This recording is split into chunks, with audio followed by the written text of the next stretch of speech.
बिस्मिल्लाहिर्रहमानिर्रहीम। अस्सलाम वालेकुम। इन्फो टीवी में खुश आमदीद। आज 22 दिसंबर 2024 रोज़ इतवार सऊदी अरब की शाम तक की हम तरीन खबरों के साथ मैं हूँ वसीम। अगर आप भी सऊदी अरब के गैर मुल्की हैं तो इन्फो टीवी को सब्सक्राइब कर लें, बेल आइकन को प्रेस कीजिएगा। आज के न्यूज़ बुलेटिन को मुकम्मल देखें।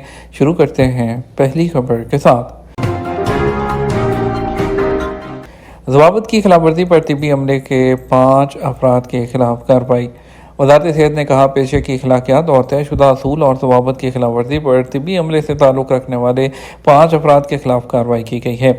सबक वेबसाइट के मुताबिक ज़ेर इलाज मरीज़ की वीडियो बनाने, बीमारी और इलाज मुआवजे की वजाहत के लिए मरीज़ के जिस्म के आज़ाद दिखाने और गैर अखलाकी अल्फाज इस्तेमाल करने के अलावा दीगर खिलाफ वर्जियाँ सोशल मीडिया पर वो शेयर की गई।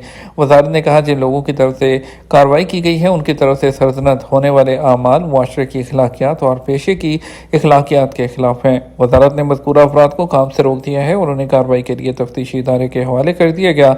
वज़ारत ने तिब्बी अमले पर जोर दिया कि मरीज़ के हकूक़ के तहफ़्फ़ुज़ के लिए पेशे की अखलाकियात और तयशुदा ज़वाबित और रसूलों की पाबंदी करें। वज़ारत ने याद दिलाया है कि साइबर क्राइम के इर्तिकाब पर कानून के मुताबिक कार्रवाई होगी, जिसकी सज़ा 5 साल कैद और 30 लाख रियाल तक का जुर्माना है। जद्दा किताब मेला ख़त्म, 4,50,000 किताबें फ़रोख्त हुई। जद्दा में किताब मेला 2024 इख्तिताम पसीर हो गया, जिसमें 1,000 से ज़्यादा पब्लिशर्स ने शिरकत की। सबक वेबसाइट के मुताबिक 10 दिन तक जारी रहने वाले किताब मेले में 450 पवेलियन थे, जिनमें अरबी समेत मुख्तलिफ ज़बानों में किताबों की नुमाइश की गई। इस मौके पर अदब पब्लिकेशन और तर्जुमा अथॉरिटी के सरबराह डॉक्टर मोहम्मद हसन अलवान ने सरपरस्ती पर क़यादत का शुक्रिया अदा किया। उन्होंने कहा कि रियाद और मदीना मुनव्वरा के बाद जद्दा किताब मेले में मुल्क की तीसरा बड़ा सकाफती इवेंट मुनक्कद हुआ। उन्होंने कहा, किताब मेले में कम व बेश 4,50,000 किताबें वो फ़रोख्त हुई हैं। वतन से गद्दारी और दहशतगर्दी पर 2 शहरियों को सज़ाए मौत दी गई। सऊदी वज़ारत दाखिला ने कहा कि वतन से गद्दारी पर 2 सऊदी शहरियों को सज़ाए मौत दी गई है। एसपी के मुताबिक वज़ारत ने कहा कि सऊदी शहरी अहमद बिन साले अल कोएबी और आयद बिन हाइल अल उंदी ने वतन से गद्दारी करते हुए तंजीमों से वाबस्तगी इख्तियार की थी। मज़कूरा अफराद ने उनको ठिकाने माली मदद की। उनको अदालत पेश किया गया। शवाहिद और सबूत की बुनियाद पर और फसाद फैलाने पर ज़मीन पर उनका सर कलम करने का फैसला सुनाया गया। उसके बाद अपील कोर्ट और सुप्रीम कोर्ट ने भी अदालत के फैसले को बरकरार रखते हुए अदालती फैसले को इतवार को आज रियाद में नाफिज़ुल अमल कर दिया गया है। सऊदी अरब के जजीरा फुरसान में बस सर्विस का आगाज़ कर दिया गया। सऊदी ट्रांसपोर्ट जनरल अथॉरिटी ने जजीरा फुरसान में पब्लिक बस सर्विस का इफ्तिताह कर दिया। बसें वो 9 रूट्स पर चलाई जाएंगी, जिसकी मजमूई मसाफत 360 किलोमीटर होगी। सऊदी खबर एजेंसी एसपी के मुताबिक जजीरा फुरसान में बस सर्विस के इफ्तिताह के मौके पर जज़ान रीजन के मेयर इंजीनियर इब्राहिम करीरी, ट्रांसपोर्ट कंपनी साबको के नुमाइंदे और ट्रांसपोर्ट अथॉरिटी के निगरान डॉक्टर रयान अल हाज़मी मौजूद थे। जजीरा फुरसान बस सर्विस जज़ान, सबिया और अबू अरीश के दरमियान में शुरू की गई है, जो रोज़ाना 18 घंटे चलाई जाएगी। मुख्तलिफ रूट्स पर 47 बसें फराहम की गई हैं, जबकि बस के स्टॉप्स की तादाद 94 है। बेशतर शहरों में सर्दी की लहर, जनूबी इलाकों में बारिश। महकमा मौसमियात ने कहा कि तबूक, अल-जौफ और हम शुमाली हदूद रीजन में सर्दी की शदीद लहर जारी है, जबकि रात के वक्त और सुबह सवेरे बर्फ़ जमने का इम्कान है। सबक वेबसाइट के मुताबिक महकमे ने कहा, कदरे कम शिद्दत के साथ सर्दी की लहर से बेशतर शहर मुतासिर हैं, जहाँ दिन में मौसम एतदाल पर माइल रहता है मगर रात को सर्द हो जाता है। महकमे ने कहा, मदीना मुनव्वरा, रियाद, कसीम और मशर के रीजन में सर्द हवा चलेगी, जिसकी तासीर निजरान तक महसूस की जाएगी।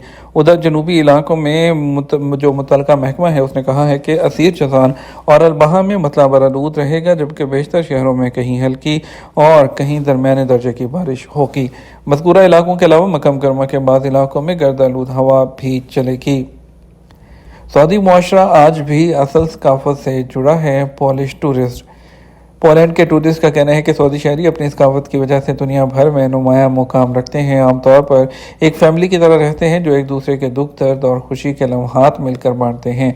प्राइवेट टीवी रोटाना खलीजिया के प्रोग्राम में बात करते हुए पोलैंड के टूरिस्ट रेफ का कहना था कि समाजी अलूम मेरा खास मजमून था। ज़माना तालिब इल्मी में भी सऊदी मुआशरे और सकाफत के बारे में पढ़ा करता था। उस वक़्त से सोच लिया था कि इस मुआशरे को करीब से देखना चाहिए। उन्होंने मज़ीद कहा کہ عرب کے معاشرے کو قریب سے دیکھنے کے لیے سعودی عرب آیا ہوں، اور یہاں آ کر مجھے ایسا محسوس ہو رہا ہے کہ جو کچھ کتابوں میں لکھا ہے وہ بہت کم ہے۔ یہاں کا معاشرہ بہت ہی مختلف ہے، ہر کوئی ایک دوسرے کا خیال رکھتا ہے۔ جب بھی تفریح کے لیے باہر جاتے ہیں تو سارا خاندان ایک ساتھ بڑی بڑی گاڑیوں میں جاتا ہے، جس سے یکجہتی اور محبت میں اضافہ ہوتا ہے۔ پالش ٹورسٹ نے مزید کہا، جو کچھ یہاں دیکھا اس کی کہیں اور مثال نہیں ملتی۔ یہی وجہ ہے کہ سعودی معاشرہ اپنی ثقافت سے اصل جو آج بھی جڑا ہوا ہے۔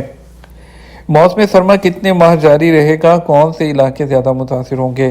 سعودی عرب میں موسمیات کے قومی مرکز کے تجزیہ کار عقیل العقیل نے کہا کہ ابھی موسم سرما کا آغاز ہے، یہ تقریباً 3 ماہ تک جاری رہے گا۔ اخباریہ سے بات کرتے ہوئے انہوں نے کہا کہ آنے والے دنوں میں سعودی عرب کے کئی علاقوں میں بارش کے امکانات بہت زیادہ ہیں۔ ان کا کہنا تھا سردی کی لہر سے سعودی عرب کے مختلف علاقے متاثر ہوں گے۔ انہوں نے مزید کہا اس دوران موسم کے حوالے سے تازہ ترین اپڈیٹس کو مسلسل دیکھا جائے، جبکہ بارش کے دوران احتیاطی تدابیر پر عمل کریں۔ موسمیات کے قومی مرکز نے اتوار سے اگلے منگل تک شرقیہ ریجن کے کچھ علاقوں میں ٹیمپریچر میں نمایاں کمی کا اظہار کیا ہے۔ تبوک، الجوف، حدود شمالیہ اور حائل کے علاقے میں کم از کم درجہ حرارت 0 سے 4 ڈگری سینٹی گریڈ کے درمیان رہنے کی توقع کی جا رہی ہے۔ رابطہ عالم اسلامی کے سیکرٹری جنرل کی پوپ فرانسس سے ملاقات۔ رابطہ عالم اسلامی کے سیکرٹری جنرل ڈاکٹر محمد بن عبد الکریم عیسیٰ نے گزشتہ دن ویٹیکن آفس میں کیتھولک چرچ کے سربراہ پوپ فرانسس سے ملاقات کی ہے۔ رابطہ عالم اسلامی کے آفیشیل اکاؤنٹ پر بیان میں کہا گیا، ملاقات کے دوران باہمی تعاون اور مشترکہ مفاد کے امور پر تبادلہ خیال کیا گیا۔ امریکہ اور برطانیہ میں رابطہ کے سی ای او معاذ العمری نے ٹویٹر پر لکھا، یہ ملاقات مذہبی سفارتکاری کی ایک بہترین مثال ہے۔ مذہبی رہنماؤں کو کمیونٹیز کے درمیان افہام و تفہیم اور رواداری کو فروغ دینے کے لیے زیادہ مؤثر طریقے سے تعاون کرنا چاہیے۔ شاہی مہمانوں کے دوسرے گروپ نے قرآن کمپلیکس کا اور تاریخی مقامات کا دورہ کیا۔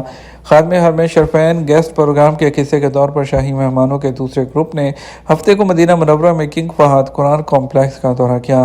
ایس پی اے کے مطابق شاہی ضیافت میں آنے والے عمرہ زائرین کا دوسرا گروپ 14 یورپی ملکوں کے 250 مہمانوں پر مشتمل ہے۔ ان ملکوں میں بوسنیا ہرزیگوینیا، البانیہ، کوسوو، مقدونیہ، آسٹریا، اسپین، مونٹینیگرو، یونان، رومانیہ، برطانیہ، جمہوریہ چیک، نیدرلینڈ اور سویڈن شامل ہیں۔ شاہی مہمان قرآن کمپلیکس کے مختلف شعبوں میں گئے۔ انہوں نے قرآن پاک کی طباعت کے مختلف مراحل اور جدید طباعت کے لیے استعمال ہونے والی جو ٹیکنالوجی ہے اس کا مشاہدہ کیا۔ جدہ البلد میں طارق عبدالحکیم میوزیم کی پہلی سالانہ تقریبات۔ جدہ کے تاریخی علاقے بلد میں واقع طارق عبدالحکیم میوزیم پہلا سال مکمل ہونے پر 27 دسمبر سے مختلف سرگرمیوں کا انعقاد کر رہا ہے۔ سعودی خبر ایجنسی ایس پی اے کے مطابق 2 روزہ تقریبات ورثہ اور مستقبل کے درمیان ایک دھن کے زیر عنوان میوزیم کی میزبانی منعقد کی جا رہی ہے۔ ثقافتی تقریب میں میوزیم کے قیام کے بعد سے اس کی نمایاں کامیابیوں اور سعودی کے موسیقی کے ورثے کو اجاگر کرنے کے ساتھ ساتھ قومی شناخت کو فروغ دینے میں میوزیم کے کردار پر روشنی ڈالی جائے گی۔ یہ ہمارا اب تک کا نیوز بلیٹن ہے۔ مزید اور اہم خبروں کے لیے رات 12 بجے کا نیوز بلیٹن دیکھیے گا۔ اس کے ساتھ ہم آپ سے اجازت چاہیں گے۔ ویڈیو کو لائک اور شیئر کیجیے گا۔ السلام علیکم۔